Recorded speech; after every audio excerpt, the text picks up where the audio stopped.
All right, welcome to Bible Time. I'm not a pastor or a biblical scholar. I just love sharing a passage of the Bible with people or exploring a passage of the Bible. I don't know how you describe this. This is a weird one. Today I'm continuing the Hebrews 11 Hall of Faith with person number 14, Samson. Passage is found in Hebrews 11:32. And what more shall I say? I do not have time to tell about Gideon, Barak, Samson, Jephthah, about David and Samuel and the prophets. Yeah, not a lot there about Samson, but there's a ton about Samson in the Old Testament. Yeah, we'll explore it. Samson's actually in chapters 13 through 16. So what is that? 13, 14, 15, 4 chapters of Judges. There's so much narrative about him. It's hard to pull out, what should we highlight?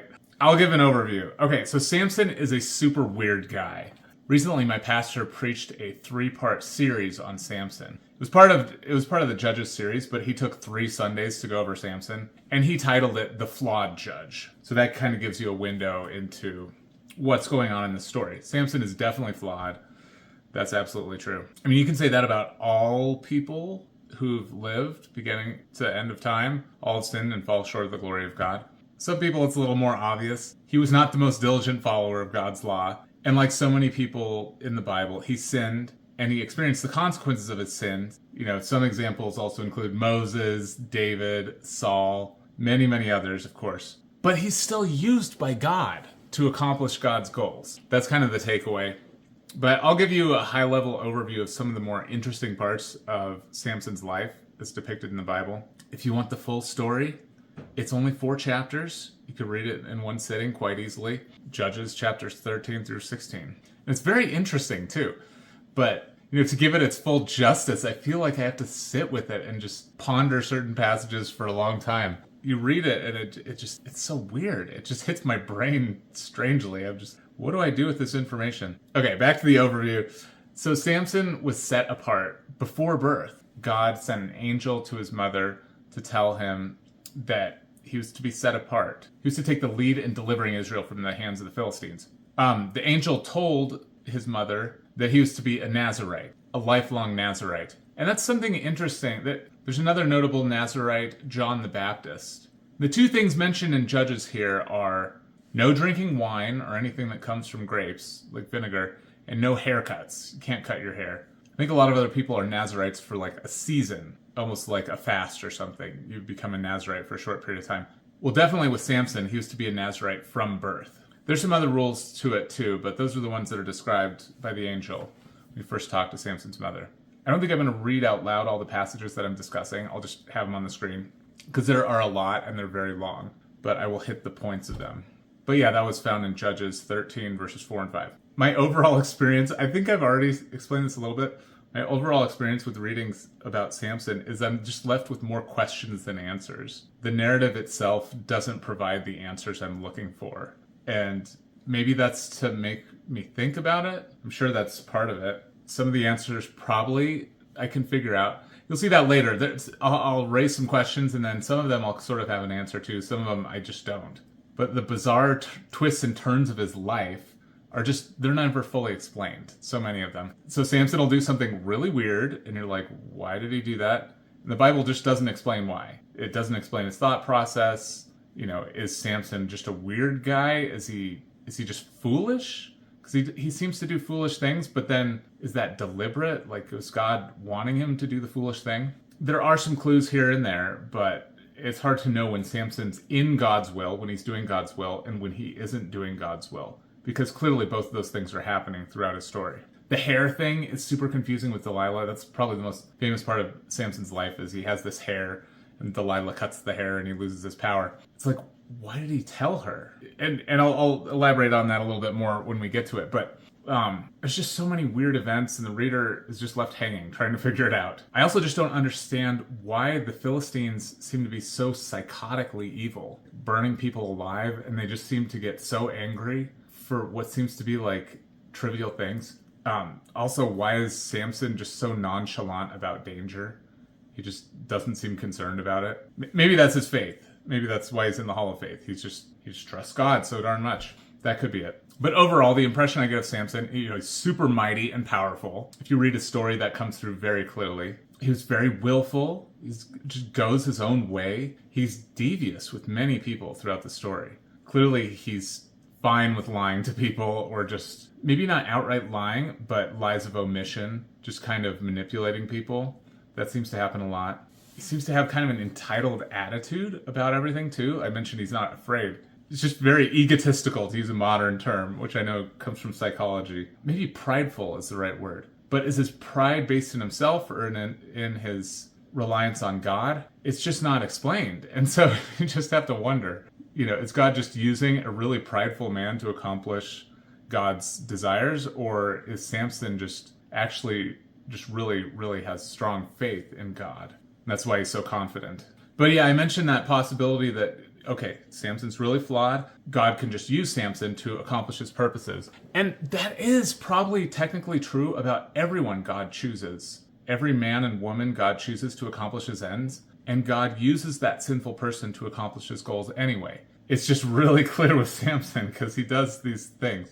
And it says again and again that God fills Samson with the Holy Spirit, even when it seems like maybe he shouldn't, because Samson is behaving sinfully.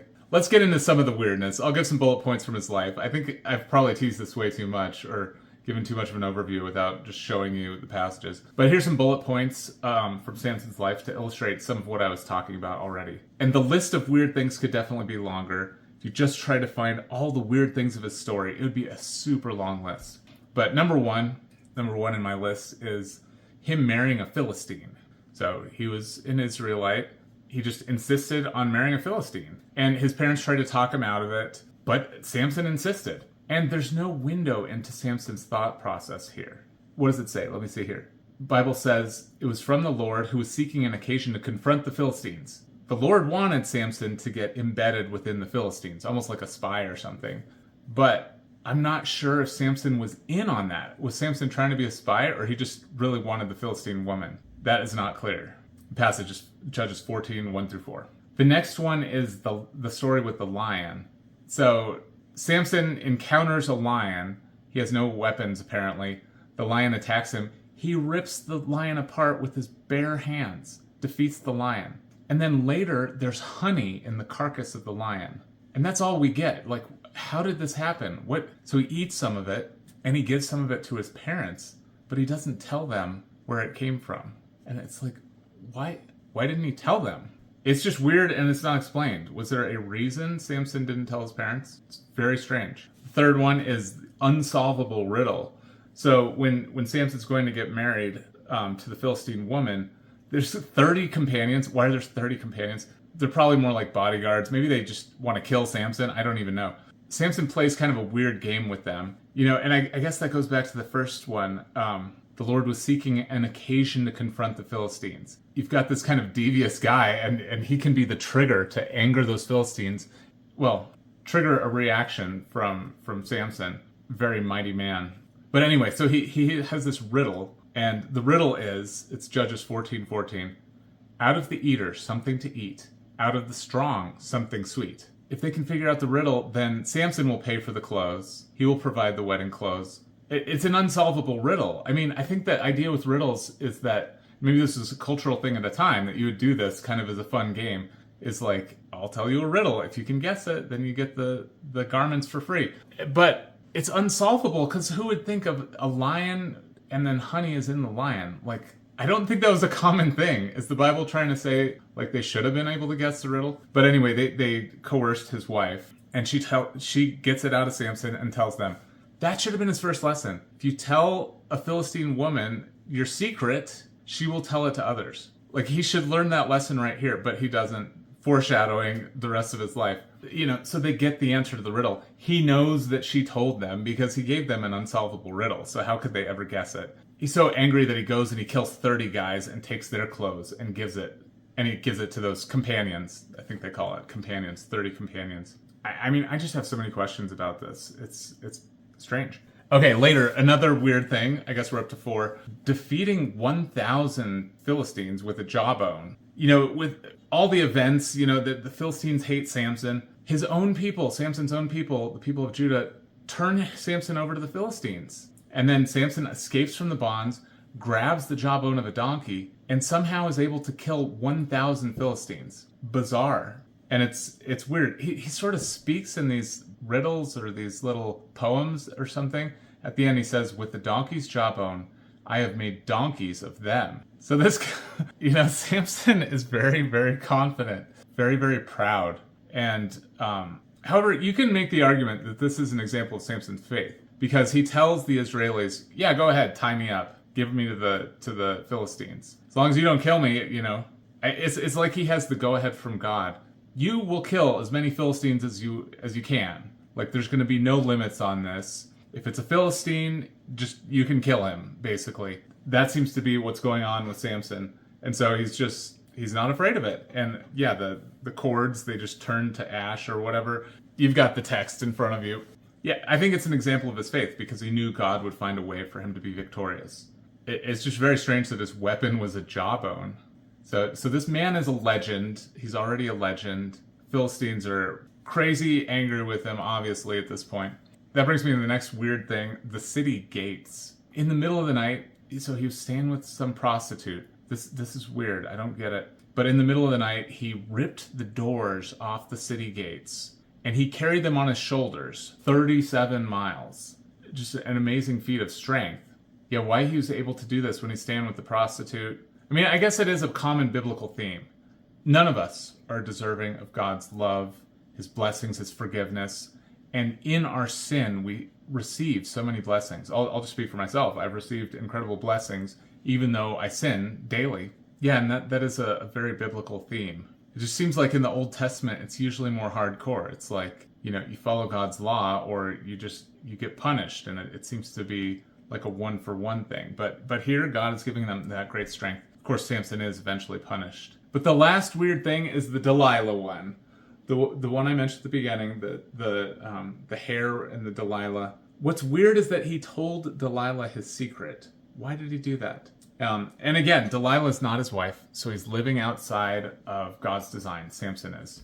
The narrative here is just comically strange. Again and again, Delilah tries to get a secret so the Philistines can kill Samson, and he keeps messing with her. He keeps giving her different reasons. Oh, tie me up with new cord and I can't break free. And then she does it, and then he just laughs and breaks free. And it's like, how does he not get it? That she's trying to, like, she actually wants to kill him. He doesn't get it. I mean, I get why he's messing with her, because she's a Philistine, so he's not going to tell her the real reason. But then he does eventually tell her what he thinks is the real reason. He thinks that the power is in his hair, and that if his hair is cut off, he'll lose his power. And he tells her. I do not get it. I don't get why he told her that. She does cut his hair, and he loses his power. However, I don't think his power came from his hair. I don't think the Bible is saying, just never cut your hair and you'll be really strong and powerful like Samson. Clearly God chose him, and God filled him with the Holy Spirit. That's what the Bible keeps saying about Samson. And it says the power left him when his hair was cut. I think it's because he falsely believed that the power was in his hair. So where was Samson's faith this whole time? This is what I mean. It's a very confusing story. It's hard to get my arms around it. And then, yeah, why did he tell her in the first place? Is he a nihilist? Like, why would he tell her his secret? He thought that was the source of his power. Why did he tell her? I don't understand the motivation behind it. So those were some weird points. And then I'll just wrap up the story. The last things aren't necessarily weird. But, after the Delilah thing, the Philistines capture him. They gouge out his eyes. They bring him shackled into a temple to Dagon, where all the government rulers are. And they want Samson to entertain them. And Samson, he's so angry about losing his eyes, he asks God to strengthen him one more time so that he can kill all the Philistines and himself. He knows he's going to die too. He pushes 2 pillars of the temple down. It causes the entire building to collapse. Everyone inside dies, kills all the people inside. That's kind of the end of Samson's story. Very riveting, very interesting story. I've read it front to back 4 or 5 times, and I still have many questions about it. I mean, I'm sharing my questions openly because I don't know the answers. I do think we can come to some conclusions, even without knowing all the answers to every little place in the story, or having theories. Because, again, the Bible doesn't explicitly state what it is, so the best we have is just kind of our interpretation. But I think there's some conclusions we can reach even with those lingering questions about specific events in his life. The first conclusion that can be reached is that God can and does use people who aren't paragons of virtue to accomplish his ends. Like, God will choose us sinners and say, I want you to do this. And we don't always have to be paragons of virtue in order to do it. I do think it is better. I think we can be better tools in God's hands if we are living righteously. But God can use people who are sinners too, especially if they have faith. Another conclusion, Samson definitely had great faith. He's in the Hall of Faith, so the Bible is telling us the answer to the question. It's not necessarily showing all the work to how you get there. Here's Samson's story. How does the story prove that Samson had great faith? I don't necessarily see all those connections, but it's clear that he did have great faith because we have Hebrews 11 that says Samson had great faith. A lot of the things in Samson's story, they come across to me as entitlement or arrogance. It could be just me inserting my own assumptions about Samson onto the story. Maybe he was really humble. Maybe he was really faithful. The biblical narrative repeatedly talks about the Spirit of the Lord being on Samson. So I think there's faith there to enable that. Third point, Samson served the Lord and served his countrymen with his dying act, in pushing down those pillars. It's very biblical. Self-sacrifice is praised by God. Famous example, John 15:13. Greater love has no one than this, to lay down one's life for one's friends. It's a little bit unclear to me what Samson's motivation was. Was he just really angry about his eyes being gouged out? Did he just really hate the Philistines?